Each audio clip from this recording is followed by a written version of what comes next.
Comrade President, Comrade M.A. Baby, Comrade D. Raja, Comrade Devarajan, मंच पर उपस्थित अन्य तमाम साथियों और यहाँ उपस्थित सीपीआई के नेशनल काउंसिल के सभी साथियों, अन्य तमाम साथियों, सबसे पहले this is a historic occasion, centenary of the CPI. So please accept my warm revolutionary greetings. Warm revolutionary greetings to all comrades of CPI across the country.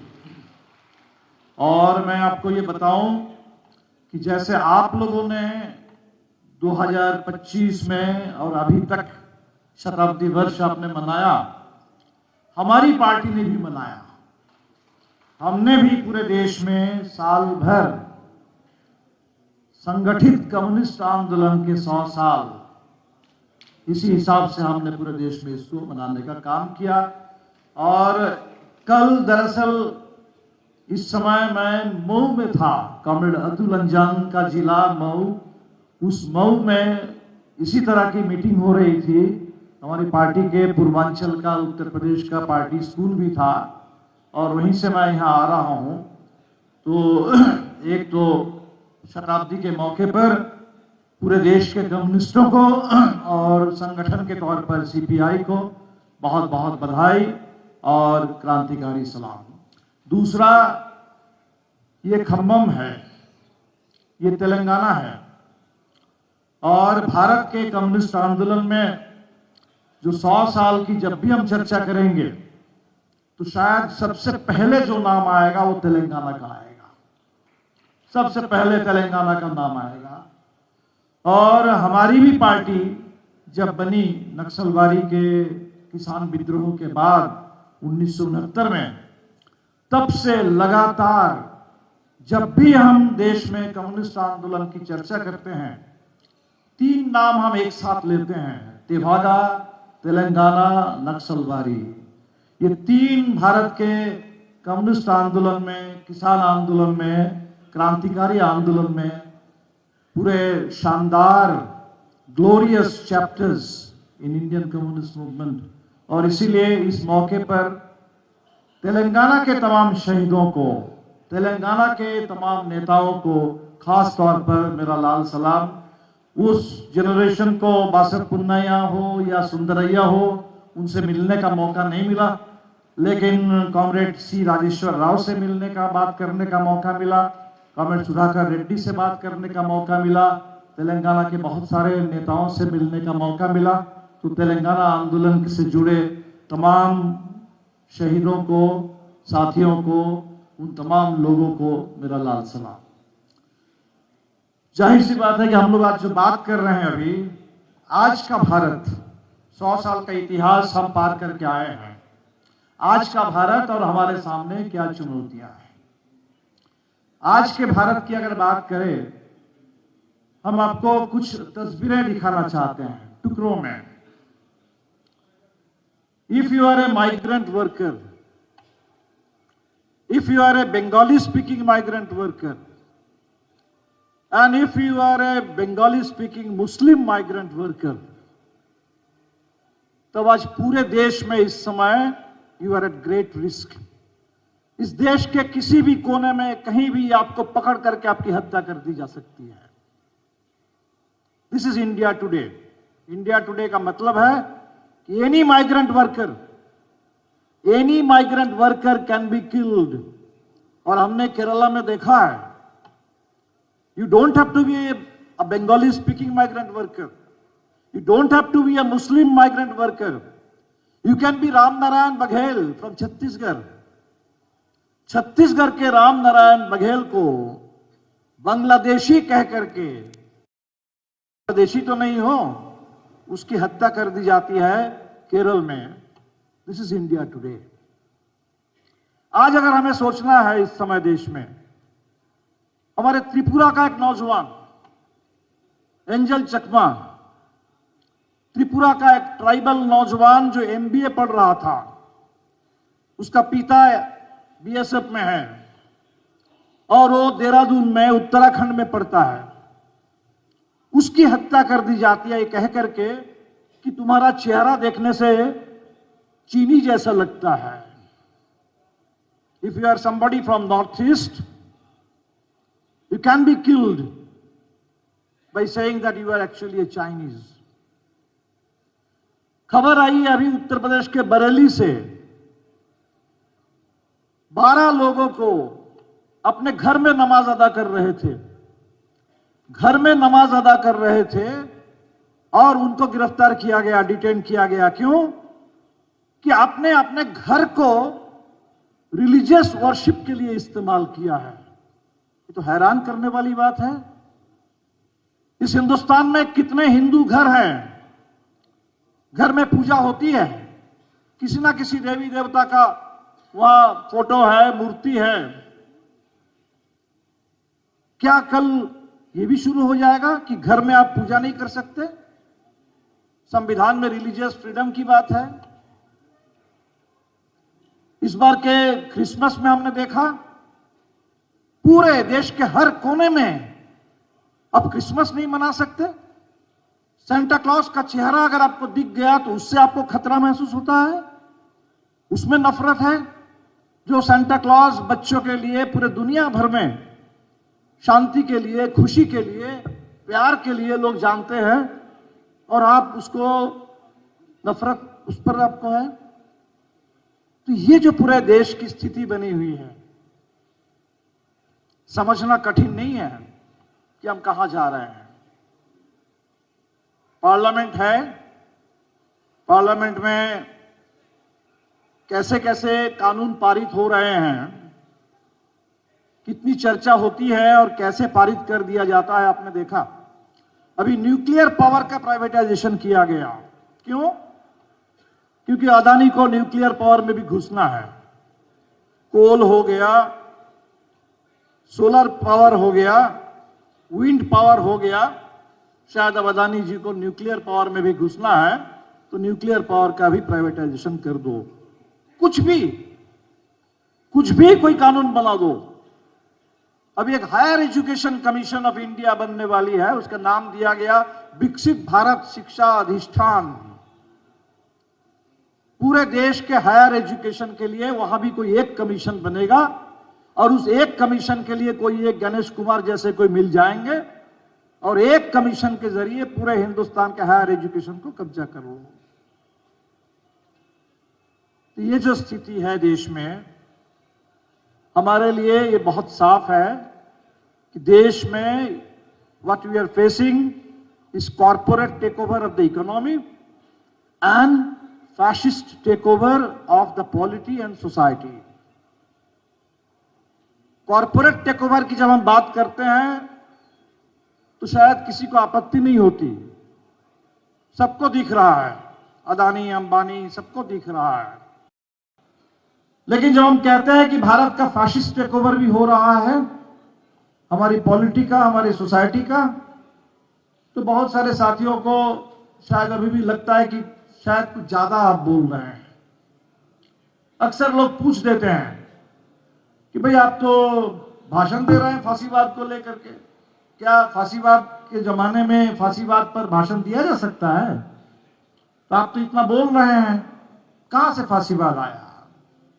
हम उन तमाम साथियों से कहते हैं, मान लीजिए हम अगर बोल रहे हैं, आपको दिखाई दे रहा है कि दीपंकर अभी भी बोल रहे हैं, कॉमरेड डी राजा अभी भी बोल रहे हैं, कॉमरेड एम.ए. बेबी अभी भी बोल रहे हैं, आपको इतना दिखाई दे रहा है, आपको ये भी दिखाई देना चाहिए कि हिडमा को जान से मार दिया गया, उसकी मां से आकर के वीडियो करवाया गया कि आप बेटा से अपील करो कि बेटा घर लौट करके आए।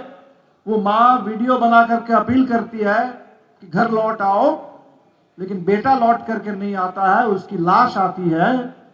तो आपको ये भी देखना चाहिए, आपको ये भी देखना चाहिए कि अगर कॉमरेड एम.ए. बेबी बोल पा रहे हैं तो वहां उमर खालिद जेल में सड़ रहे हैं। आपको देखना चाहिए कि डी राजा अगर बोल पा रहे हैं तो सोनम वांगचुक को बोलने नहीं दिया जा रहा है, उनको जेल में सड़ाया जा रहा है। इसीलिए इंतजार मत कीजिए उस दिन का इंतजार मत कीजिए जब किसी के पास बोलने के लिए कोई अधिकार नहीं होगा। अभी वक्त रहते इसको रोकने की कोशिश कीजिए। कुछ लोग कह रहे हैं कि भाई अभी तो पार्लियामेंट है, अभी तो चुनाव है पार्लियामेंट है, लेकिन उस पार्लियामेंट में राहुल गांधी तक की पार्लियामेंट मेंबरशिप खत्म कर दी जाती है एक डिफेमेशन सूट ला करके। आपको पार्लियामेंट दिखाई दे रहा है और कैसे आसानी से इस देश के किसी नेता की संसद की सदस्यता खत्म कर दी जा रही है, ये नहीं दिखाई दे रहा है। आपको चुनाव दिखाई दे रहा है, चुनाव आयोग नहीं दिखाई दे रहा है, एसआईआर नहीं दिखाई दे रहा है। अभी 25 जनवरी को चुनाव आयोग ने कहा है कि नेशनल वोटर्स डे, आजकल 26 जनवरी हम रिपब्लिक डे मनाते हैं, and on 25th January, the foundation day of the Election Commission of India, we celebrate as National Voters Day। और आज स्थिति क्या है? अभी एसआईआर चल रहा है, एसआईआर चल रहा है, बिहार में एसआईआर हो गया। उस एसआईआर का क्या परिणाम निकला आपने देखा। और 9 राज्य में और 3 यूनियन टेरिटरी में एसआईआर चल रहा है। अभी 12 राज्य में, अभी हिंदुस्तान का बहुत बड़ा हिस्सा बचा है, 12 राज्य में 7 करोड़ लोगों का नाम चला गया, 7 करोड़। पश्चिम बंगाल में करीब 60 लाख के नाम गए, 1.5 करोड़ लोगों को हियरिंग के लिए बुलाया गया कि आपका नाम ठीक नहीं है, लॉजिकल डिस्क्रिपेंसी है, आपके परिवार में 6 बच्चे कैसे हैं, 6 बच्चों का एक पिता कैसे हो सकता है, तरह तरह की बातें। अमर्त्य सेन को एसआईआर के हियरिंग में बुलाया जा रहा है, सबको बुलाया जा रहा है। ये डिसएनफ्रेंचाइजमेंट, मैस डिसएनफ्रेंचाइजमेंट। हिटलर भी चुनाव से ही आए थे, चुनाव जीत कर ही हिटलर बने, और चुनाव के बाद इस तरीके से पूरे तंत्र को उन्होंने बदल दिया कि 1 नेशन 1 पार्टी 1 लीडर 1 स्टेट बन गया वहां। तो इसीलिए हमें लगता है कि हम लोगों को बहुत इसके लिए इंतजार नहीं करना चाहिए। अगर दिमाग में वो जर्मन पैमाना हमने बैठा लिया है कि भाई जर्मनी में तो गैस चेंबर बने थे, 60 लाख यहूदियों की हत्या कर दी गई थी, अभी हमारे यहां तो गैस चेंबर अभी तक नहीं दिख रहा है, अभी तो 60 लाख का आंकड़ा तो नहीं आया है। इसके लिए इंतजार मत कीजिए। कम्युनिस्ट कभी इंतजार नहीं करते। कम्युनिस्टों का काम है वर्तमान में, बल्कि उनका भविष्य का प्रतिनिधित्व करते हैं, इतिहास से सबक लेते हैं। इसीलिए मैं तमाम आज देश के वामपंथी साथियों से खास तौर पर अपील करूंगा कि इस समय ये जो पूरे फैशिस्ट टेक ओवर, उस टेक ओवर को, वो टेक ओवर की प्रक्रिया है। अगर हम अभी इसको रोक नहीं पाएंगे तो टेक ओवर जब पूरा हो जाएगा तब आपके पास बचेगा नहीं कुछ। टेक ओवर की प्रक्रिया से हम जूझ रहे हैं, गुजर रहे हैं, तो उस टेक ओवर की प्रक्रिया के खिलाफ अभी समय है। समय रहते रहते, थोड़ा बहुत लोकतंत्र बचा रहते रहते, थोड़ा बहुत संविधान, थोड़ी बहुत बोलने की आजादी, ये रहते रहते उसका सही इस्तेमाल करके हम लोगों को इसको रोकना चाहिए। अलग अलग पार्टियां हम लोग हैं, बहुत सारे साथी कहते हैं कि भाई एक पार्टी क्यों नहीं बन जाते। बिल्कुल बन सकते हैं। अगर 1925 में एक पार्टी थी तो 2030 में एक पार्टी बन जा सकती है, कोई बात नहीं है, बिल्कुल बन सकती है। लेकिन हम कहेंगे कि इस पर एक कब होंगे, एक होकर के क्या करना है उस पर सोचिए। What is to be done. एक होना है, एक होना है, एक हो जाइए, एक हो जाइए, एक नहीं होने से नहीं होगा, इससे कोई बात नहीं बनेगी। एक होकर के करना क्या है। अगर एक नहीं भी है, 4 अलग पार्टी भी है, तब भी एक साथ मिलके बहुत कुछ कर सकते हैं।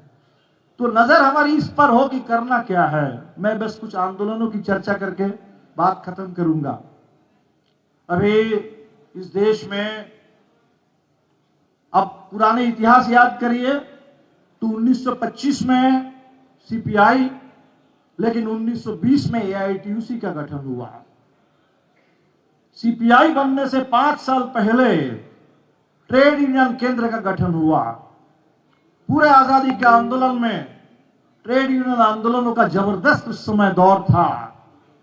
1926 में इस देश में ट्रेड यूनियन एक्ट बना था। कोई अंग्रेजों ने तोहफा नहीं दिया था।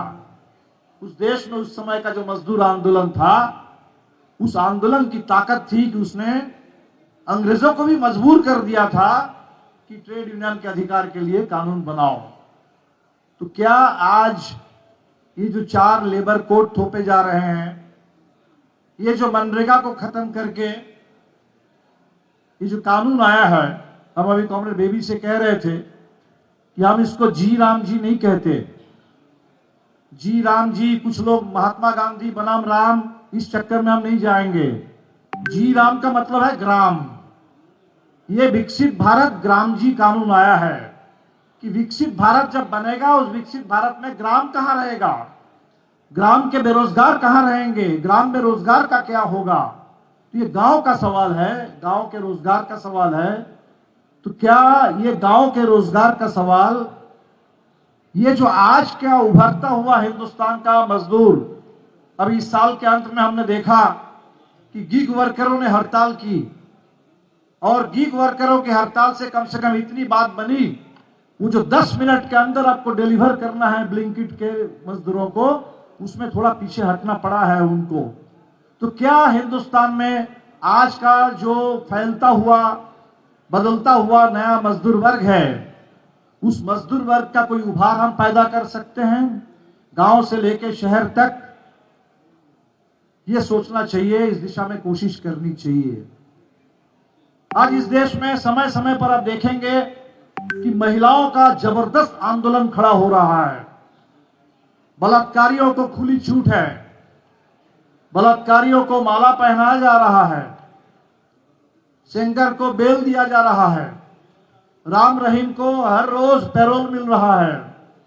लेकिन हम देख रहे हैं कि इस देश में कभी निर्भया, कभी अभाया, कभी उत्तराखंड में अंकिता भंडारी, उसके बलात्कार और हत्या के खिलाफ जबरदस्त आंदोलन खड़ा हो रहा है। ये जो महिलाओं का आंदोलन है, उसमें कुछ लोग कह देते हैं कि भाई ये एक घटना है, इसमें फांसी दे दो, इसमें सजा दे दो, बस वो आंदोलन एक घटना बन करके रह जाता है। क्या हम इस देश में इस समय एक बहुत बड़ा महिला आंदोलन, क्योंकि सबसे ज्यादा अगर मनुस्मृति संविधान बनेगा, if there is a real fascist takeover, जिसके बारे में बाबा साहब अंबेडकर ने कहा था, if India is ever to become Hindu Raj, if Hindu Raj is ever to become a reality in India, that will be the worst calamity to befall. तो उस कैलामिटी से, उस तबाही से सबसे ज्यादा जो टकराना पड़ेगा इस देश में, इस देश की आधी आबादी महिलाओं को टकराना पड़ेगा, और महिलाएं टकरा रही है आंदोलन में। तो क्या महिला आंदोलन को हम एक पॉलिटिकल मूवमेंट की तरह, एक राजनीतिक ऊंचाई, एक बहुत बड़े राजनीतिक ताकत, इस फांसीवाद से निपटने के लिए क्या महिला आंदोलन का मुहा ले जा सकते हैं? हमारे सामने सवाल है। क्या इस देश में इस समय दलित आंदोलन और कम्युनिस्ट आंदोलन हम लोग और ज्यादा नजदीक आ सकते हैं? आजादी के आंदोलन के दौर में 1930s, 1940s, 2 ऐसे दशक थे जब बाबा साहब अंबेडकर और कम्युनिस्ट पार्टी मिलकर के काम कर रहे थे। इंडिपेंडेंट लेबर पार्टी बनी थी बाबा साहब अंबेडकर की, जिस दौर में बाबा साहब ने कहा था कि ये कास्ट जो है, ये डिवीजन ऑफ लेबर नहीं है, this is division of labourers. अगर वो डिवीजन ऑफ लेबरर है तो how to unite the labourers? जाहिर सी बात है कि यूनाइट करने के लिए एक तरफ आपको पूंजी से लड़ना पड़ेगा और एक तरफ आपको इस कास्ट सिस्टम से लड़ना पड़ेगा, और उसी लड़ाई से बात बनने लगी थी।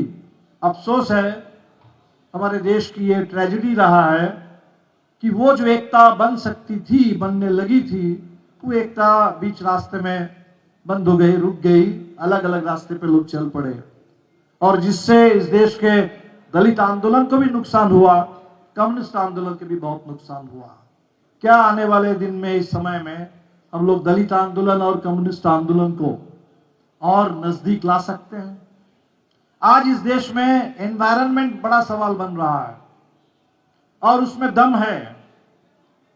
ये हिमालय के लोग जोशीमठ बचाओ लड़ रहे थे, कोई सुन नहीं रहा था। ये निकोबार खत्म हो रहा है, निकोबार की आवाज हिंदुस्तान में गूंज नहीं रही है। लेकिन आरावली में जब हुआ, वो पूरा राजस्थान, वो पूरा हरियाणा, वो पूरा एनसीआर, वो पूरे मिडिल क्लास के लोग भी आगे आए, तो सुप्रीम कोर्ट को भी पीछे हटना पड़ा। इसका मतलब क्या, हिंदुस्तान में जल जंगल जमीन का सवाल, पर्यावरण का सवाल, पीने के पानी, दूषित पानी से इंदौर में लोग मर रहे हैं, जहरीला हवा, उस हवा से दिल्ली में लोग मर रहे हैं। क्या ये हवा का सवाल, ये पानी का सवाल, ये जल जंगल जमीन का सवाल, पर्यावरण का सवाल, इसको हम बहुत बड़ा एक एजेंडा बना दे सकते हैं? तो हमें तो लगता है कि हम लोगों को आंदोलनों पर ज्यादा चर्चा करें, आंदोलनों में कैसे नया जोश, नई ऊंचाई, नए आयाम हम जोड़ सकते हैं। निश्चित तौर पर इसी से बात बनेगी। मैं खत्म करूंगा, जिस समय 1925 में सीपीआई बन रही थी, उस समय हमारे सामने दो सवाल थे। एक सवाल था कि देश में आजादी कैसे आएगी, आजादी लाने के लिए लोग लड़ रहे थे। दूसरा सवाल था आजादी कैसी होगी। उस आजाद हिंदुस्तान में क्या जमींदारी और आजादी साथ साथ चलेगी? कम्युनिस्टों ने नारा दिया कि जमींदारी का उन्मूलन हो। क्या इस देश में ये जो छोटे छोटे राज्य थे और राज्य में राजाओं का चलता था, कम्युनिस्टों ने नारा दिया और वो त्रवंकुर से लेकर हैदराबाद से लेकर के पूरे देश में, जो लोग कहते हैं कि सरदार पटेल ने आकर के सबको एक कर दिया, वो इसीलिए एक कर पाए कि अंदर से हर ऐसे जो राजा का था वहां लोग लड़ रहे थे सामंतशाही के खिलाफ, राजशाही के खिलाफ। तो ये जो लड़ाइयां हैं, तो वो दोनों लड़ाई थी। आज की परिस्थिति कुछ बिल्कुल उसी तरह की है। आज हमें फांसीवाद से आजादी चाहिए, फिर एक बार साम्राज्यवाद से आजादी चाहिए। वो ट्रंप के आगे भारत सरकार घुटने टेक रही है, भारत के शासक वर्ग घुटना टेक रहा है। उस ट्रंप से, उस अमेरिकी साम्राज्यवाद से आजादी पूरी दुनिया को चाहिए, हमें भी चाहिए। कॉरपोरेट से आजादी हमें चाहिए, हमें फांसीवाद से आजादी चाहिए। तो आज भी एक आजादी की लड़ाई है और उस आजादी की लड़ाई में जाहिर सी बात है मजबूत लोकतंत्र चाहिए और समाजवाद की दिशा में इस लोकतंत्र को ले जाना है। तो हमें लगता है कि आज ये जो चुनौतियां हैं हमारे सामने, ढेरों चुनौतियां हैं, लेकिन जो big picture is we are facing a stage of corporate takeover and fascist takeover. और इसमें मुझे लगता है कि बहुत सारी बहसें नहीं हैं। जो कह रहे हैं कि भाई क्या भारत में स्टेट फैशिस्ट बन गया, I think honestly this is the red herring. कोई किसी को ये, लेकिन अगर हम इसी तरह से स्टेट का चलता रहेगा, वो दिन दूर नहीं होगा जिस दिन उसका हो जाएगा, वो हो जाएगा। और इसीलिए we have to intervene now, here and now. हमें इसमें हस्तक्षेप करना है, इसको रोकना है। चैलेंज हमारे सामने है, can we stop the fascists, can we stop the fascist, can we stop this fascist take over, can we reverse the process and can we unleash once again powerful waves of working people struggles, powerful waves of communist movement, powerful waves of democratic upsurge in this country। आज 100 साल के मौके पर पिछले 100 साल के अपने तमाम शहीदों को, उन तमाम पीढ़ियों को जिन्होंने हमें ये शानदार विरासत दी है, आज जिस विरासत को लेकर हमें आगे बढ़ना है, सबको सलाम करते हुए मैं अपनी बात खत्म कर रहा हूं। इनकलाब जिंदाबाद।